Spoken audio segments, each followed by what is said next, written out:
Cyber నేరాలు నగరాన్ని కలవరపెడుతున్నాయి. హైదరాబాద్ లో సైబర్ నేరాల సంఖ్య గణనీయంగా నమోదవుతోంది. తాజాగా ఎర్రగడ్డకు చెందిన డెంటల్ డాక్టర్ ను సైబర్ నేరగాళ్లు నిలువునా దోచేశారు.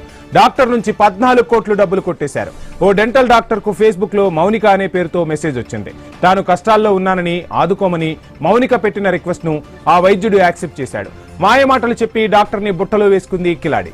ఈ తరుణంలో స్టాక్ ఎక్స్చేంజ్ లో పెట్టుబడులు పెడితే లాభాలు వస్తాయని నమ్మించి క్రిప్టో కరెన్సీ పేరుతో ట్రేడింగ్ అకౌంట్ ఓపెన్ చేయించింది నిందితురాలు. క్రిప్టో కరెన్సీ ద్వారా లావాదేవీలను నిర్వహించింది. డెంటల్ డాక్టర్ కి పెద్ద మొత్తంలో లాభాలను చూపెట్టింది. డబ్బులు విత్డ్రా చేసుకోవాలంటే ట్యాక్స్ రూపంలో కొంత చెల్లించాలంటూ బుకాయించి డబ్బులు తీసుకుంది. మనీ విత్డ్రా కాకపోవడంతో సైబర్ బ్యూరోని కాంటాక్ట్ చేశాడు ఆ డాక్టర్. కేవలం 1,20,00,000 మాత్రమే ఫ్రీజ్ చేయగలిగామని పోలీసులు తెలిపారు. కేసు నమోదు చేసి దర్యాప్తు చేపట్టారు.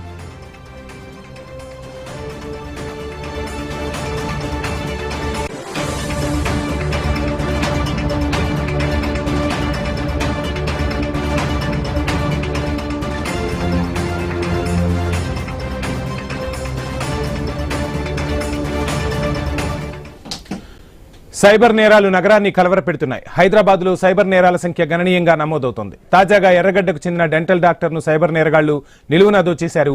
ఇదే అంశానికి సంబంధించి ఫుల్ డీటెయిల్స్ మా ప్రతినిధి ప్రవీణ్ అందిస్తారు. ప్రవీణ్. వంశీ, అయితే హైదరాబాద్ ఎర్రగడ్డకు చెందినటువంటి ఓ డాక్టర్ ఫేస్బుక్ లో పరిచయమైనటువంటి ఓ మహిళ ద్వారా 14 కోట్ల కుచ్చిటోపి పెట్టిన సంగతి అయితే మొత్తం కూడా ఎర్రగడ్డలో చోటు చేస్తుంది. ఫేస్బుక్ లో పరిచయమైనటువంటి మహిళ తను విడోనని చెప్పి డాక్టర్ కు పరిచయమైనట్టుగా తెలుస్తుంది. Hyderabad cyber security bureau DSP KVM Prasad తెలిపిన వివరాల ప్రకారం చూసుకుంటే కనుక పోలీసులు అయితే ఫేస్బుక్ లో డాక్టర్ కు మహిళ నుంచి ఫ్రెండ్ రిక్వెస్ట్ వచ్చింది. ఫ్రెండ్ రిక్వెస్ట్ ని యాక్సెప్ట్ చేసినటువంటి అనంతరం తను విడోనని పరిచయం చేసుకుంటూ మాటలు కలిపింది. అయితే తను పనిచేస్తున్న ఆ సిఎన్సీ కంపెనీలో పెట్టుబడులు పెడితే రెట్టింపు లాభాలు వస్తాయని కూడా దీంతో ఆ నమ్మకం ఏర్పడినటువంటి డాక్టర్ ఆమె మాటలు నమ్మి సెప్టెంబర్ నుంచి పెట్టుబడులు పెట్టడం ప్రారంభించారు. ఒకసారి ఆ లాభాల్లో కూడా 86,000 విత్డ్రా చేసుకున్నాడు. విత్డ్రా చేసుకున్న తర్వాత దీంతో నమ్మకం ఏర్పడడంతో విడతల వారీగా తన ఆస్తులను కుదువ పెట్టి మొత్తం త్వరగా 14 కోట్ల పెట్టుబడులు పెట్టాడు.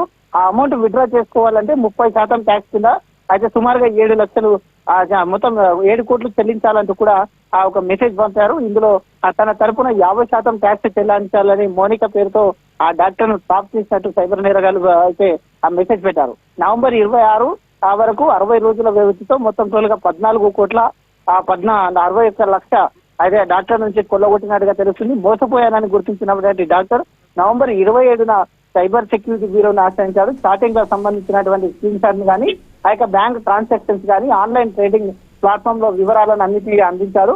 అయితే 14 కోట్ల రూపాయలు సైబర్ నేరగాల పట్ల న్యూ లోకల్స్కి మళ్లించినట్టుగా తెలుస్తుంది. అయితే కేవలం 1,20,00,000 మాత్రమే ఫ్రీజ్ చేయగలిగామంటూ కూడా చెప్తూ ఉన్నారు. అపరిచిత వ్యక్తుల నుండి వచ్చే ఫ్రెండ్ రిక్వెస్ట్లను కానీ మెసేజ్లు కానీ అప్రమత్తంగా ఉండాలని, అత్యాశ వల్ల చాలా మంది మోసపోతున్నారంటూ కూడా సైబర్ నేర పట్ల అప్రమత్తంగా ఉండాలంటూ కూడా పోలీసులు చెప్తున్నారు. కానీ ఏది ఏమైనా కానీ అయితే ఎలాంటి అన్యోన్ లింక్స్ కానీ అన్యోన్ పర్సన్స్ కానీ కాల్ చేసినప్పుడు కూడా ఖచ్చితంగా వాళ్ళతో పాటు జాగ్రత్తగా ఉండాలి. లేదంటే ఏదైనా అనుమానం వస్తే కానీ సైబర్ నేరగాల నుంచి ఆ మెసేజ్లు కూడా వస్తే అయితే సైబర్ క్రైమ్ ని సంప్రదించాలి అంటూ కూడా పోలీసులు చెప్తున్నారు.